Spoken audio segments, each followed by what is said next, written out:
Alright, privyet, shalom, salut tout le monde, and welcome. Alright, so today we're going to talk about pagans worship homosexual pedophiles. And Christians, we now have to go on the offense. We have to stop, we can't tolerate these pagans, and we need to just get them to confirm what they are.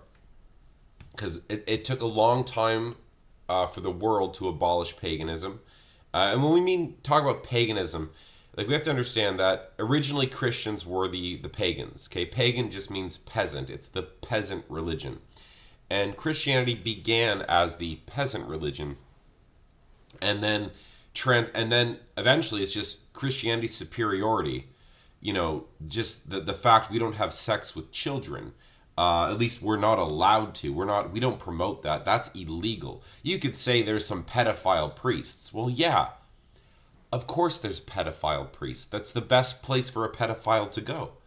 Do you know what I mean? You as a pedophile, if you want to actually assault people and go after children, and it's your goal, it's your mission, you're going to position yourself as a teacher, as a coach, as a priest, as a clown. You're going to position yourself in a position where you could be around children. It's what calculated pedophiles are going to do. Okay, the difference is this: Christianity, you're gonna get killed for being a pedophile. Okay, homosexuality, LGBTQ stuff, NAMBLA, North American Man Boy Love Association stuff. This stuff is condemned, and it was destroyed by Christians. And now we have this surge of pagans who want to bring pedophilia and homosexual and who've already normalized homosexuality. But they want to bring pedophilia back, and just like Zeus, Apollo, just like the Greek Roman gods, Attis, transgenderism, this stuff. Guys, if you want to be a pagan, truly, I hope to see you at the next LGBTQ gay pride parade. Hope you're out there, pagans. The LGBTQ, they're not quite pagan. They're like 80% there. Paganism is far worse than LGBTQ. Far worse than the LGBT movement. Okay, the LGBT are paganism light, but that's what the liberals are trying to bring back. They're trying to bring back paganism. Okay, and it's time for us to just quote the sources and make sure we understand that Apollo was a child raping homosexual. Zeus was a rapist, raped his own daughter, slept with his own mother in the Orphic tradition. So we're just gonna expose these people so that when you see these LARPers LARPing around as pagans, well, we can put them in their place. Now, Christianity didn't erase paganism. Okay, let's kind of get into it, and I there's one more point I want to make before we get right into it. Okay, so this is actually Thor. The great Thor had to go and drag to get his hammer back. He had to go all Mrs. Doubtfire, right? Dude looks like a lady. And I don't know how anyone can worship these ridiculous gods. I really have no idea. Oh, I know one guy who's pushing this stuff hard. So guys, when I see Western men convert to Islam, I really think the first thing that comes up in my head is, oh no, they found the pedophile loophole. Muhammad married a 6-year-old and was sleeping with a 9-year-old. And if you convert to Islam and then you become a pedophile, well, maybe you can use religion to mask your pedophilia. And I feel the same way about guys pushing paganism. I feel like maybe they're actually pedophiles, right? And they actually took the time to study the mythology and went, ooh, if we're pagans and bring this stuff back, we can have sex with little children. Okay, so be wary of all these people pushing paganism, okay, or Islam. Whenever I see Westerners convert to Islam, like Andrew Tate, it's like, okay, dude probably wants to sleep with children. So paganism and liberalism, guys, paganism is a notch higher than liberalism. The liberals are pagan light, earth worship, abortion. Okay, just like in the Greeks and the Romans, they're all about earth worship, obtaining godhood, and infanticide, killing their children. That was very common in ancient Greece and Rome. They didn't sacrifice their children. I think it was worse. They would and generally girls, if you're a woman, paganism's not for you. The ancient Greeks and Romans, they would very often leave their unwanted girls and just throw them either off a cliff or leave them in the elements to die. So they would just starve to death or freeze to death. They would just die the most lonely, horrific death. I would say that the Canaanites and the Carthaginians might have been more merciful because they generally drained the blood out of the baby. They sacrificed it, then they burned the body. Sometimes they burned it alive. Okay. I don't know what's worse, to be honest. But the point is, pagans, whether it's the Carthaginians, whether it's the Canaanites, whether it's the Greeks and the Romans, they were all killing children. It was the Christians who came in and outlawed that stuff. Okay, they were all pedophiles. It was Christians that came in and outlawed that stuff. Okay. Oy vey, incest too. You know, it's recorded in the Bible. So anyways, just don't forget pagans, liberals, the same thing. So you're going to get all these LARPers, like this guy. I'm noticing I'm finding this a lot. My religion is Temple of Zeus. Oh, buddy. Really? Pedophile, right? This guy, the Hellenists, the same kind of stuff. They're all about, like, guys, it's not, you have to take everything, okay? And so while the gods are portrayed as these great masculine, look at me with my sword and my shield, and look at how great I am, and I'm a warrior, blah, blah, blah, blah, blah. Read the myths. Read about Apollo and his Spartan boy lover. Read about Zeus and his boy lover.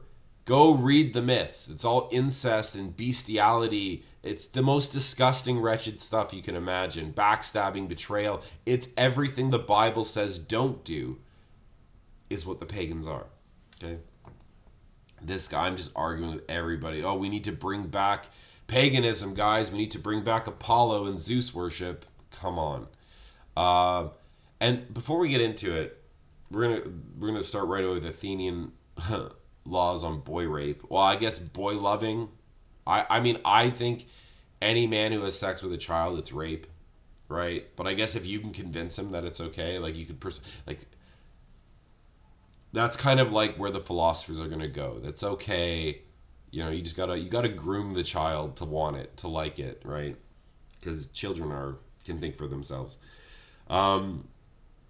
I want to point out that when you're going to get these pagans too, they're going to be like, Christians erased our culture, they destroyed our traditions and blah, all this crap.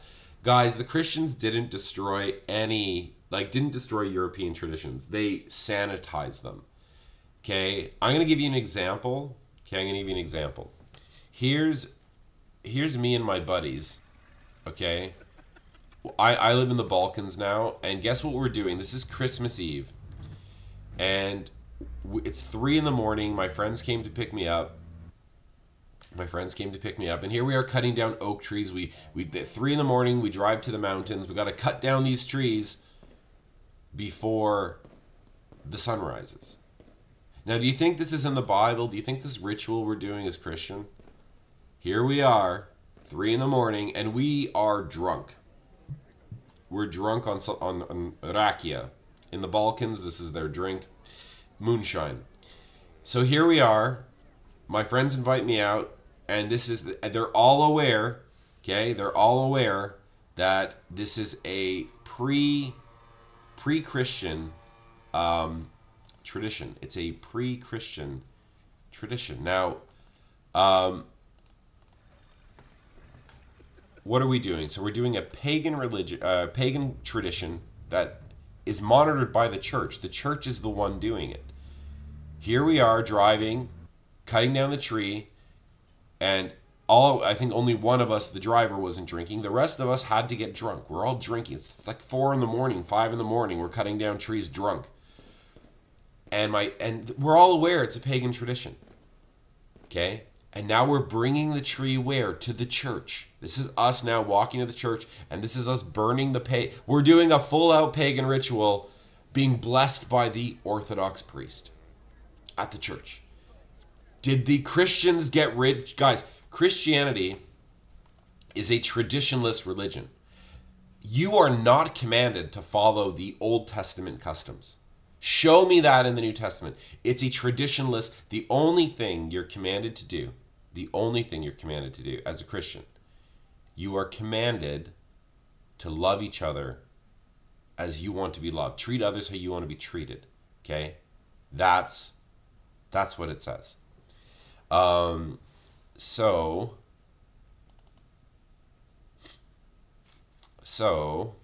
let's see here. Just give me 1 second, guys. I just need to check something. All right. So do you guys understand that Christians didn't erase pagan traditions? We preserve them and sanitize them. So now you can still be pagans through the Catholic and Orthodox Church. You just can't have sex with children anymore. You can't kill your children anymore. Christians came and sanitized your stuff. Your traditions are very much alive. When I was living in Moldova, guess what traditions the church, the Orthodox Church, had preserved in Moldova? All the Moldovan, Romanian pagan festivals were being done through the church. So don't let these pagans, oh, Christianity destroyed our religion. No, it didn't. Okay? That, what I just showed you, me and my friends inviting me out, oh, you have to come out, please come out. I couldn't say no. When in Rome, go out, cut down a tree with these guys, go to their church with them, celebrate whatever this festival was with them, and burn oak trees at the church. Guys, pagans. The Orthodox Church are pagans. Okay? Just painted with a Christian brush. Because in Christianity, there are no traditions. It's not. It's love God and love your fellow man. That's Christianity.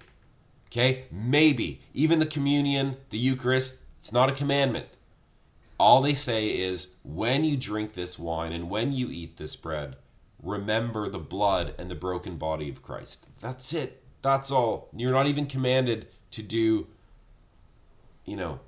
Passover or anything. Christianity is a traditionalist religion. It's about loving God and respecting your fellow man, having respect for the creation.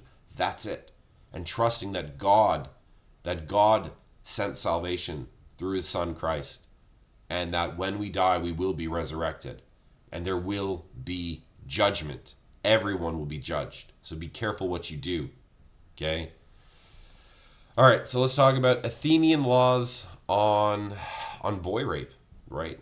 Let's be good pagans. Let's get our pagan on. So we're going to look at some key Greek terms here. And the first one is Aristes, okay, lover, okay? It's got this word eros in there, okay? And it's generally when older males, they're older men in a pederastic relationship. So pederast, it's, again, you're going to have these two Greek words hidden in there. Right? Pious, paius, ped, like a pediatric, like a doctor. This word pedophile, child lover. This word ped, right? Child, and then erastic, the word eros. It's erotic love. It's very important that when you're reading this Greek word eros, the English translators will just translate it as love. But it's not love. It's not how we view love. This word eros, as we see down here, we have another word, eron, here, eron, to love erotically from eros, okay? Erotic love. So, and this word paios here, boy, younger, beloved, okay? And this is typically age 12, but it can be younger. 12 to 16 can be younger, okay? So, oh man, this is such disgusting stuff. Like, oh man. So here's laws from Solon, what am I looking at? Give me 1 second here. Okay, so Aeschines. So Aeschines here. I think he's living he's an orator. He's like an Athenian speaker. I think he was in the 4th century. 4th century BC, so he's living quite a ways after Solon. So he's not.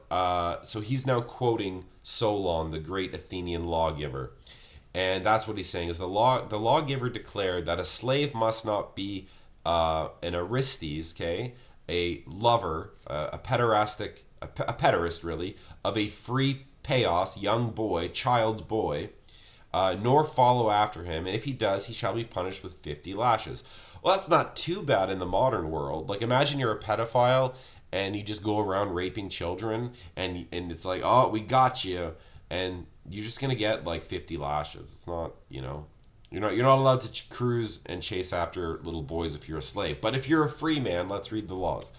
But he did not forbid a free man, okay, to erotically love a boy. Eros. Okay, it's not agape. Agape is like a godly unconditional love. You're going to have storge, which is like a parental love. Philios, which is more like a brotherly love. This is eros, erotic love. It's the love a man would have towards a woman or a woman would have towards a man. But in this case, we're getting our pagan on. We're going to be just like Zeus and just like Apollo, just like Jupiter and Bacchus. So yeah, you can have sex with children. So he did not forbid free men to erotically love little children, little boys, to associate with them or to pursue him. The lawgiver did not believe that harm came to the boy, the paios, the little boy, from this, but rather that such a relationship was a test of character. Oh, I imagine it's definitely a taste of character, a test of trauma and therapy for the rest of your life.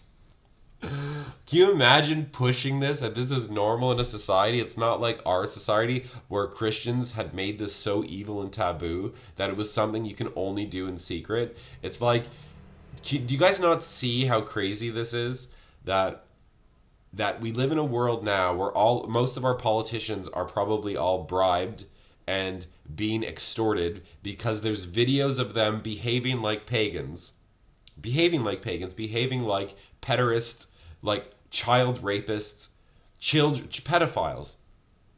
But in ancient Athens and in ancient Greece and in ancient Rome, it was normal. It was not something you had to hide. It was something protected by law. And then it changes with Christianity, right? But, Christianity's bad, guys. So whenever pagans are trying to dismantle Christianity and bring back paganism, it's like, I hope to see you at the LGBT. I hope you're there, you hypocrite. We want to see you there so we know that that's where you stand. Don't put on this, like, masculine, heroic image and call yourself a pagan. You be a pagan. You be like your god Zeus here with his boy lover. Disgusting. So yeah, this word can I'm just pointing out that it can refer to a child of any age. It's not just 12 to 16. It could be even younger. And here's the Escanes. If you guys want to just go read it yourself, you can. Socrates appeals to Zeus, so now we have the great philosopher Socrates. So even the philosophers and stuff, I've lost a lot of respect for them over the time I've really discovered how how homosexual and how pederastic these men are, right? So they make Islam look like nothing. Like Islam, in compared to paganism, Islam really is like the religion of I can't believe I'm saying this. Islam really is the religion of peace compared to paganism. Okay, so let's read what Plato says. Whenever the charioteer of the soul looks upon the beauty of this world and remembers true beauty, his wings begin to grow and he longs to soar aloft, but being unable, he looks upward like a bird and neglects the things below. Then it is that he is called mad. And this madness is the best of all, for it is due to the eros, the erotic love, the divine longing for the beautiful. Sorry guys, I'm sick right now. When a man is seized with this madness, seeing the beauty of the paios, the young boy, and remembering true beauty, he is filled with awe and reverence. Oh, this is so gay. Then his soul's wings begin to grow, and he longs to lift up and fly away, but he cannot. He gazes, and as he gazes, he is filled with warmth. And from within his wings are nourished and grow. This is what we call eros, erotic love. Okay? And when Zeus himself was in love okay, erotically in love with Ganymede, the Paos, the young boy of Troy. This stream of longing and desire was called by the gods longing, pothos, and from it men have derived the name potos. So now here's an actual, get this guys, archaeology discovered this is a statue from the 4th century dug up of Zeus abducting Ganymede. Does that look like a teenage boy, would you say, or a child?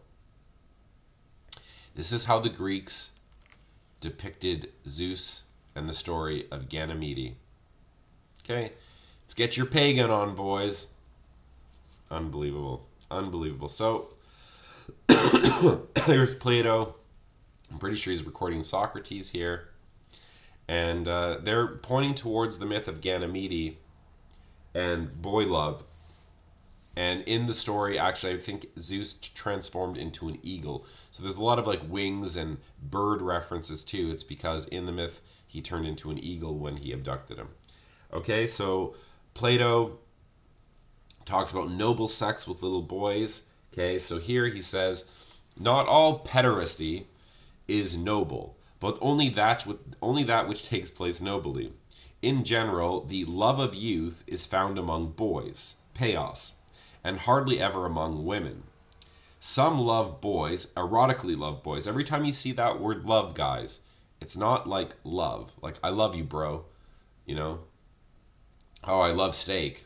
No. This is a very specific Greek word. It means sexual, erotic love. Okay? So some sexually love boys simply from physical desire. These do not love nobly. Just as men observe in someone being instructed the sign of intelligence, so must erotic lovers of boys look not at the age. Don't look at the age, guys. Age is just a number. But at the reasoning. At what point understanding is present. You know? Great minds, guys. They actually had to sit down and discuss when it's okay to have sex with little boys.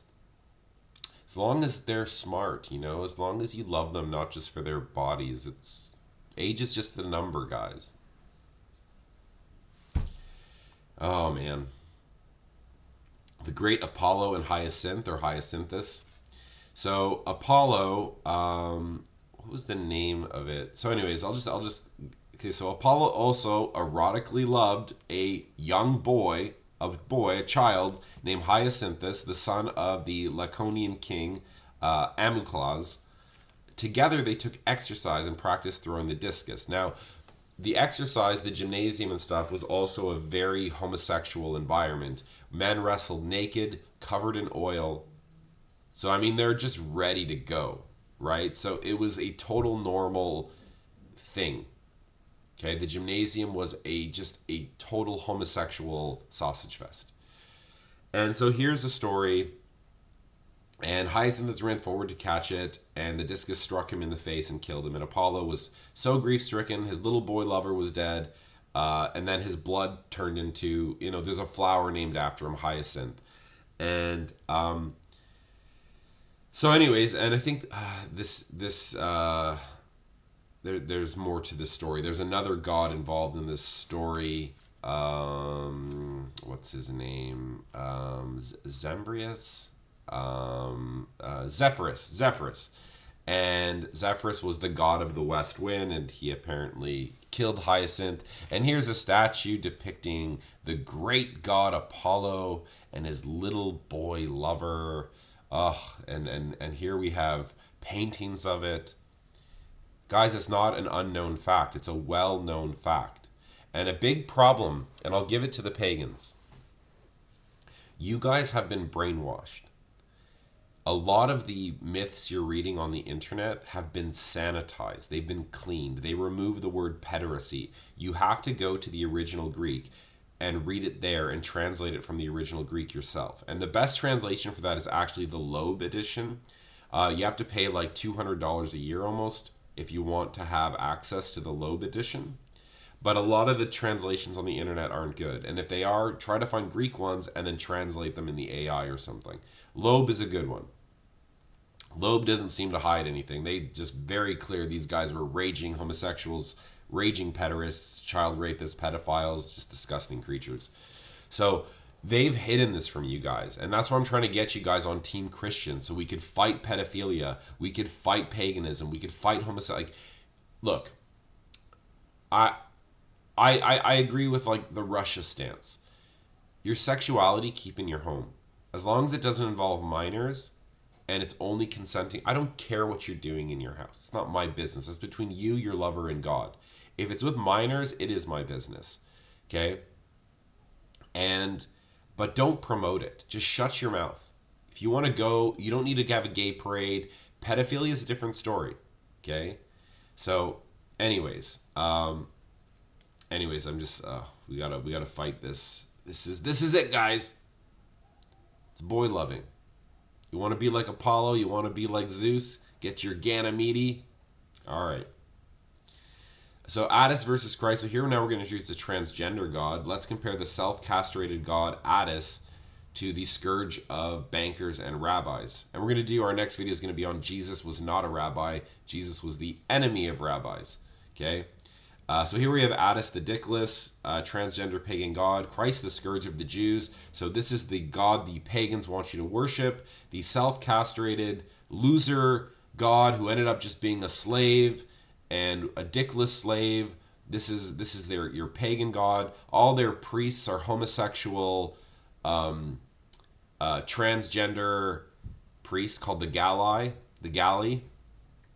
And then we've got Christ who fought the Jewish bankers, overthrew the Jews, and then destroyed Jerusalem, right? The prophecy of Jesus was the destruction of Jerusalem. Okay, the destruction of the temple. That's Jesus. According to the Bible, Jesus destroyed Jerusalem and Jesus destroyed the Jewish temple. Pagans hate Jesus. The last pagan emperor of Rome tried to rebuild the temple. Emperor Julian tried to rebuild the third Jewish temple. Christ destroyed it. Christ is bad. Christ fought the rabbis. Christ wasn't a rabbi. He fought the rabbis. Pagans say Christ is bad. Let's work with the Jews. Let's build their temple again. So yeah, Attis the dickless. If you guys don't know the story, oh, this is it, right? This is Attis worship. I'm not kidding. These would be like the Galli, which was a state-sponsored Roman festival. Rome sponsored this religion, guys. It was big in Rome. So, in the story of Attis, the transgender god, Attis, a young Phrygian man, he gets, like, deified. He's a man, but I'm pretty sure they turn him into, like, a demigod. You have to read a different source for that. This is the oldest source we have on Attis, okay? So, Attis, a young Phrygian male, sails across the sea in a religious frenzy and arrives at the sacred grove of the goddess Sibyl. Seized by divine madness, he grabs a sharp flint and castrates himself under the shadow of her trees. Bloodied but exultant, he takes up the tambourine and calls others to join him in the wild rites of the Great Mother, leading a procession of frenzied eunuch worshippers, the Galli, through the forests of Mount Ida. After collapsing in exhaustion, Attis awakens with his senses restored and is filled with regret over what he has done. Longing for his former life and homeland, he mourns the loss of his manhood and freedom. Sibyl, enraged by his desire to leave, sends a lion to terrify him, driving him back into eternal servitude in the goddess forest forever, okay, where he remains enslaved and mad forever. Attis, the self-castrated god, who's now immortal, living as a slave to worship this psychotic mother goddess, Mother Earth, Sibyl, Phrygian goddess. The priests are homosexual, orgy, tranny men with no penises who participate in orgy. Guys, LGBTQ has nothing on these people. Nothing. And this is what the pagans are bringing back. Snap out of it. Really. Zeus, the rape of Persephone, his daughter. So we're going to go over the Orphic tradition. Now, you're going to get a lot of people oh, you can't take the myths seriously, bro. Trust me, bro. The myths aren't, they're just mythology. They're just like, we just have to interpret them. What kind of sick, twisted lunatic makes a myth like this, and we have to draw analogies and parables and stories from this? And then after this, I'm going to show you how you could say, oh, it was just myth, but no. They eventually start acting like the myth. They take it literally, guys. So don't listen to these guys that are like, oh, it wasn't made to be taken seriously. Yeah, it got taken seriously, and Rome actually had to outlaw their own gods. Think about that. The Roman Empire had to outlaw a god, how to worship him. They had to regulate their god. Let's go through it. So, in the beginning, Chronos, who is time, right, and Ananke, necessity, brought forth a cosmic egg from which hatched Phanes, the radiant androgynous creator god, the demiurge. This is how they would view the god of the Bible. Phanes birthed the cosmos and ruled as the first divine sovereign. But Zeus, seeking to unify all power, swallowed Phanes, absorbing his light, his mind, and his generative force.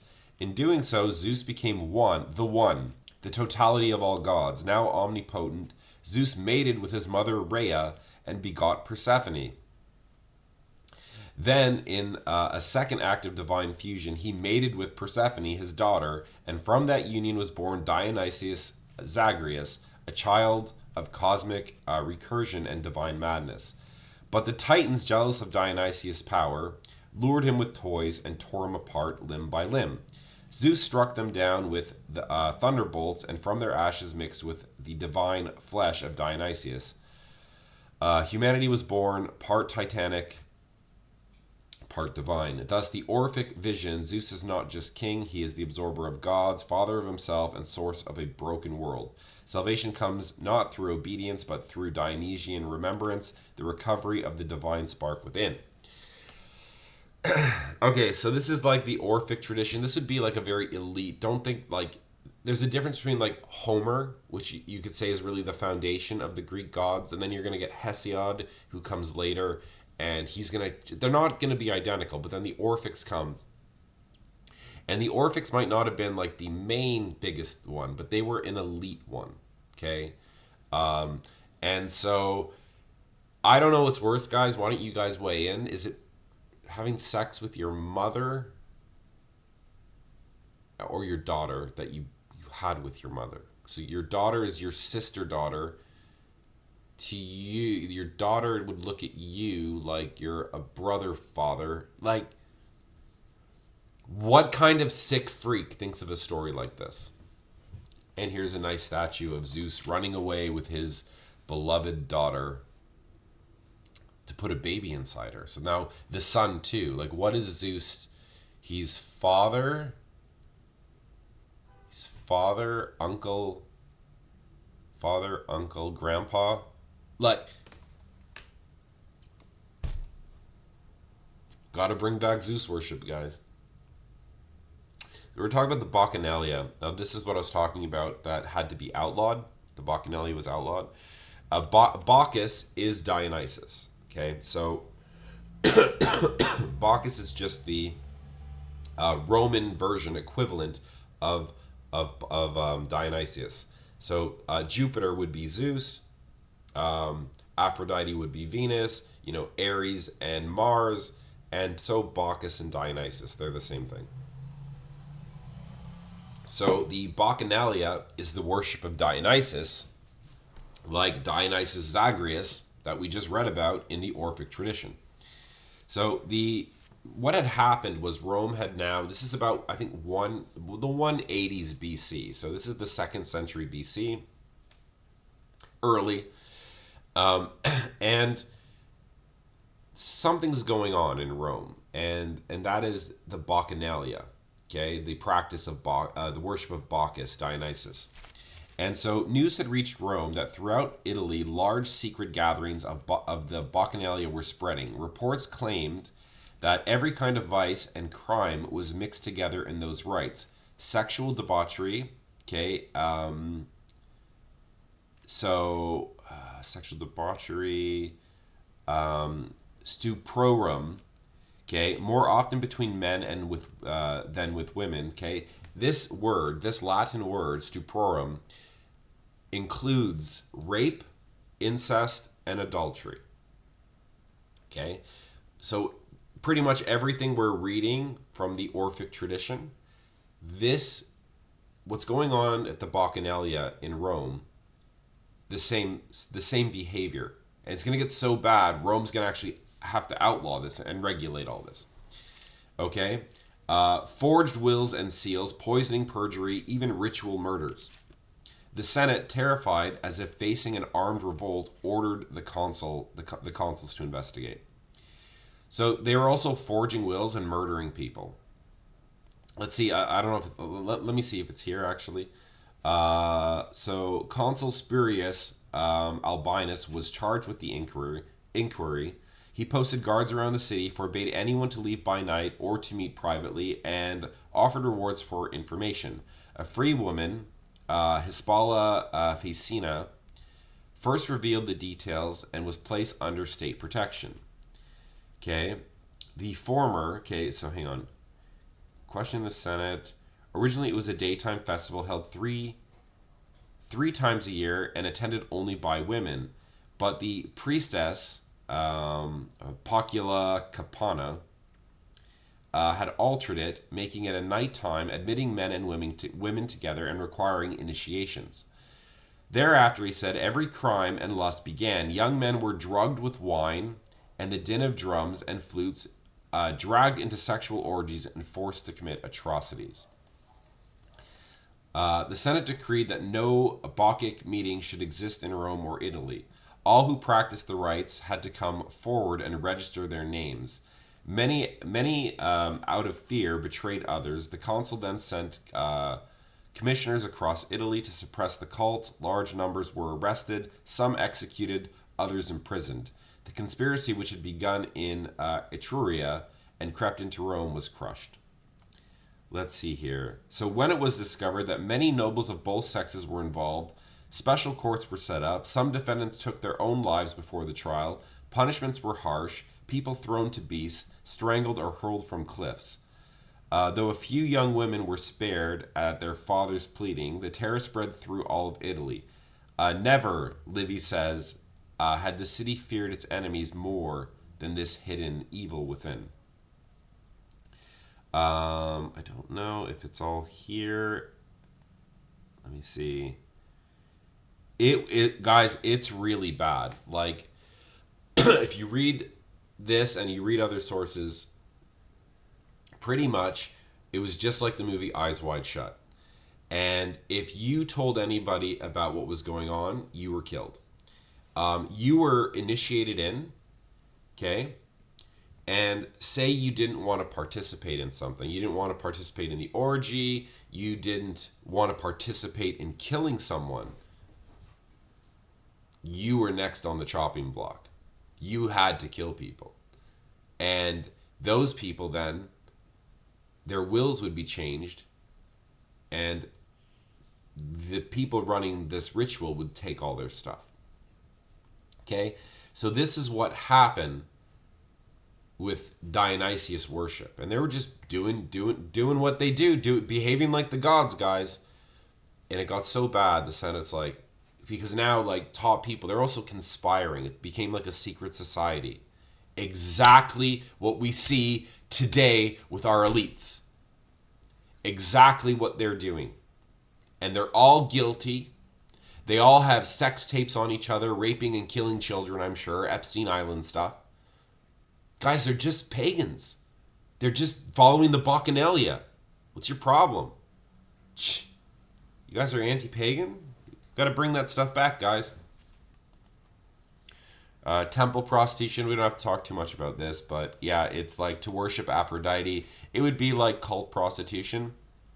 Porn stars. I mean, in the ancient world, obviously they don't have computers to just sit in front of and do it. You had to go to the temple, and there would be certain priests and priestesses, and right, the temple of Aphrodite was so rich that it owned more than 1,000 temple slaves, courtesans, whom both men and women had dedicated to the goddess, and therefore it was also on account that these women that the city was crowned with people and grew rich. For instance, the ship captains freely squandered their money, and hence the proverb, "Not every man is the voyage to Corinth." So not every man can go to Corinth because it was expensive, because of the girls and the men prostitutes. Okay? It's no different than these girls. Man, these girls can make an OnlyFans account and then become millionaires. So I forgot how much money this one... That's called prostitution. Idols. It's affiliated with idols and stuff. Okay? This isn't as important, but here's Eastern paganism in Babylon, and Herodotus recorded that Babylonian girls would have to take part in their goddess Mylitta, and they would have to have intercourse with strangers at least once a year, at least once in their life. So it was commanded that every woman had to go to this temple and sleep with foreigners. Okay, so we're just gonna finish up with this. I'm seeing all this stuff too a lot, like this girl, cat girl, Kulak. All these pagans are anti-Christian, and then they're gonna be pro Third Reich, pro Uncle A, and it's absolute insanity. You cannot believe in Uncle A without being a Christian. Okay, my channel. A lot of people might watch my channel and they're gonna be like, "Dude, why do you have these symbols?" And because I'm not just advocating for Christianity, guys. I'm advocating that everything we learned about history was a lie. That everything they told us about a certain man and a certain movement is the opposite. Okay? The good guys didn't win World War II. The good guys didn't win World War I. Well, World War I, I think they were both stupid. But World War II is a different story. And so while I advocate for Christianity, I'm also of the belief that World War II isn't what we think. Okay? And that a certain man gave us the blueprints on how to save our country and how to destroy our enemies. And he was a devout Christian. And you get all these people, all these pagans that are anti-Christian and somehow pro-uncle. Doesn't make sense to me. Like this girl here. She's attacking Christianity, probably a pagan, just like those other pagans. And we're going to just look at what Uncle A thought of pagans. I'm just going to read some of it, and then I'm going to read a summary on it, okay? These wandering scholars who were peddling Germanic folklore and who were never accomplished anything positive or practical, except to cultivate their own superabundant self-conceit. Okay, people of that kind are especially dangerous. Okay, because they do not want to participate in the movement as ordinary members. The Jews find it to his own interest to treat these folklore comedians with respect and to prefer them to real men who are fighting to establish a German state. They make themselves a veritable nuisance to all sincere and honest patriots. He's talking about these pagan LARPers. This is what Uncle A thought of, like, all these pagan LARPers, all these guys pushing paganism. And that was my experience too in the nationalist group. All their activities tend to turn the attention of the people away from the necessity of fighting together in a common cause against the common enemy, namely the Jew. Can you think of pagan guys on the internet that pretend to be anti-Jew, to pretend to be exposing the Jews, but then they're actually pro? Can you think of guys that I've just recently made videos about? Maybe a guy whose photo I showed earlier in this while LARPing around like a pagan. Okay, no wonder why he hates Uncle. Uncle was a communist. He was a secret communist working for the communists, working to take down Germany from within. I can't believe this. Okay, so not infighting for the common cause, but absurd and ruinous religious controversies within their own ranks. That's all the pagans do, guys. All the pagans are serving, being pushed like crazy by our enemies. They are there to, bring in paganism, bring in pedophilia, bring in homosexuality, bring in like the Bacchae, which, guys, our leaders are just pagans. And they're just bringing paganism back. They're no different than the Israelites all throughout the Bible, who forsook God, forsook Moses, and became pagans. We've done the same, okay? So I'm just going to summarize all this here. Hitler warns against self-styled folkish intellectuals and pseudo-patriots who filled German nationalist circles before his rise. Okay, he describes them as ineffective dreamers and charlatans who spent decades talking about Germanic myths, ancient heroes, and Teutonic traditions, yet accomplished nothing practical for Germany. Okay, he mocks their theatrical paganism, wearing animal skins, staging rituals, waving toy swords while claiming to fight with the weapon of the mind, but fleeing real confrontation, with communists. Okay, when the communists show up, they're the first to run. These people, he says, demand leadership positions in every new movement and disrupt it with ego, incompetence, and ulterior motives. Wow, that's like all the guys I know pushing paganism on the internet. That like describes them to a T. Okay, so you guys can read this all in Volume 1, Chapter 12. According to Uncle, many of these wandering scholars and religious reformers were either fools or subversives, intentionally diverting national energy away from political unity and the common enemy, the Jew. He insists that the new movement, his party, must have strong central leadership and strict discipline, rejecting vague terms like Volkisch, which he argues had become meaningless because everyone defined it differently. For him, true nationalism required action, unity, and authority, not folklore and empty talk. It's pagans. All right, let's quote Uncle. My feeling as a Christian points me to my Lord and Savior as a fighter. It points me to the man who once in loneliness, surrounded by a few followers, recognized these Jews for what they were and summoned men to fight against them, and who, God's truth, was greatest not as a sufferer, but as a fighter. In boundless love as a Christian and as a man, I read through the passage which tells us how the Lord at last rose in his might and seized the scourge to drive out of the temple the brood of vipers and adders. Today, after thousands of years, with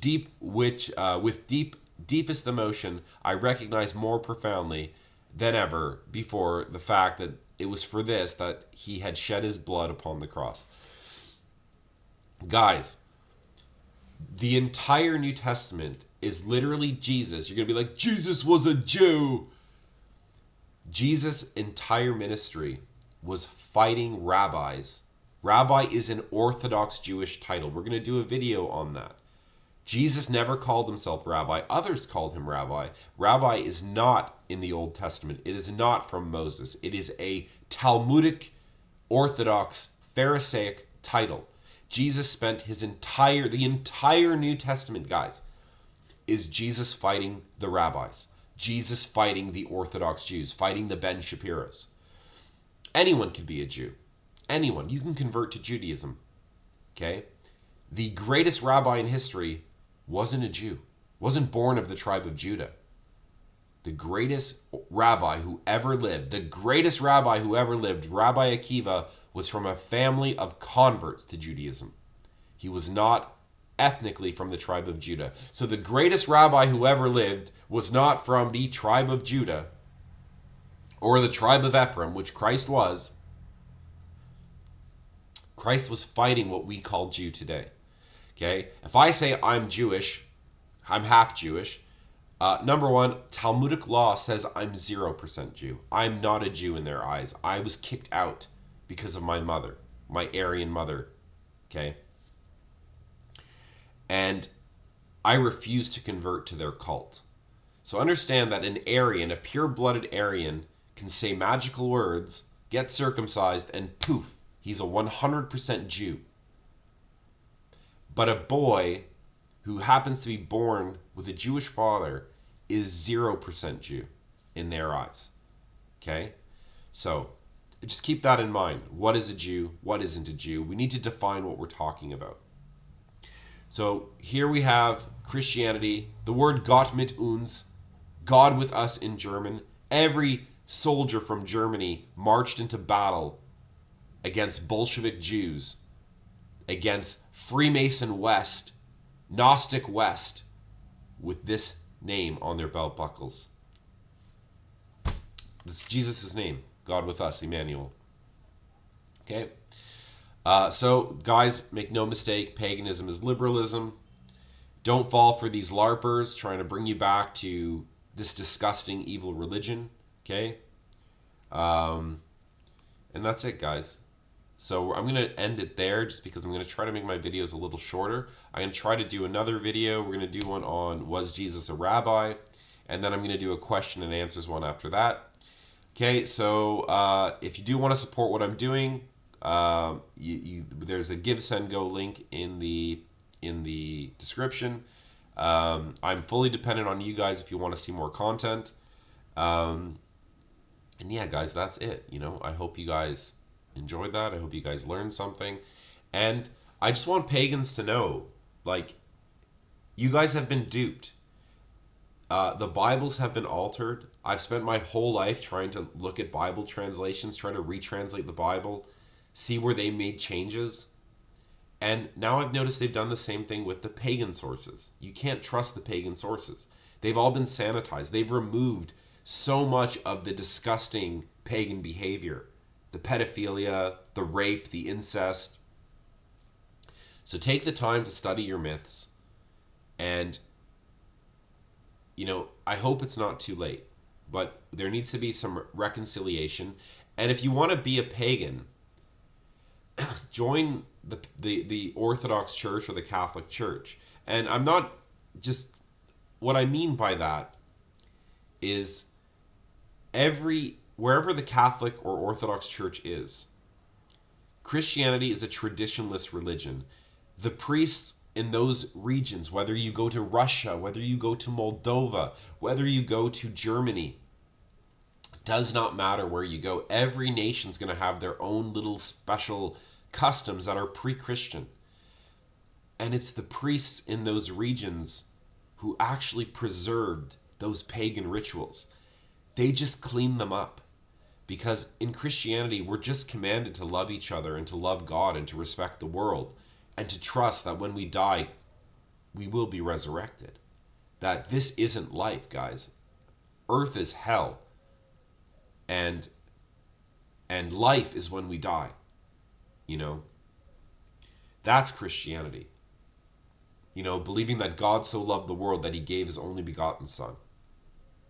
It's a story of love. Okay?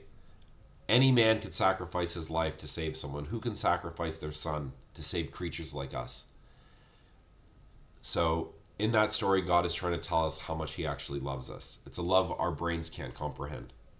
And so, if you want to be a Christian and still hold your pagan traditions, join the Catholic Church, join the Orthodox Church, because many of their rituals are rooted in pre-Christian pagan rituals. And I'm not even against that, because at least the church cleaned them all up. The Christians removed all the pederasty, the homosexuality, the drugs, the infanticide. The Christians cleaned up the traditions. I'm not any of those. I'm just a straight up Christian, but I have no problem when my Orthodox friends invite me to participate in some Orthodox festival or something. I'm not going to be some prude, I'm going to go and join them. I'm going to, this is I respect the culture of the land that took me in, the land that saved me, the people that gave me a home and welcomed me into their country when my country abandoned me. My people abandoned me. So, that's my point. My point is, so much of the pagan traditions are still preserved by the Christians. You should be thanking the Christians. Thank the Christians here in the Balkans, that they preserved all the pagan rituals of the pre-Christians. They just cleaned them up. So now you can do them. You could bring your children to them, and there's no sex, there's no pedophiles, there's none of this stuff. There's some drinking, but Anyways, guys, I'm going to end it there. Thank you guys so much for watching. God bless you all, and I hope you guys are well.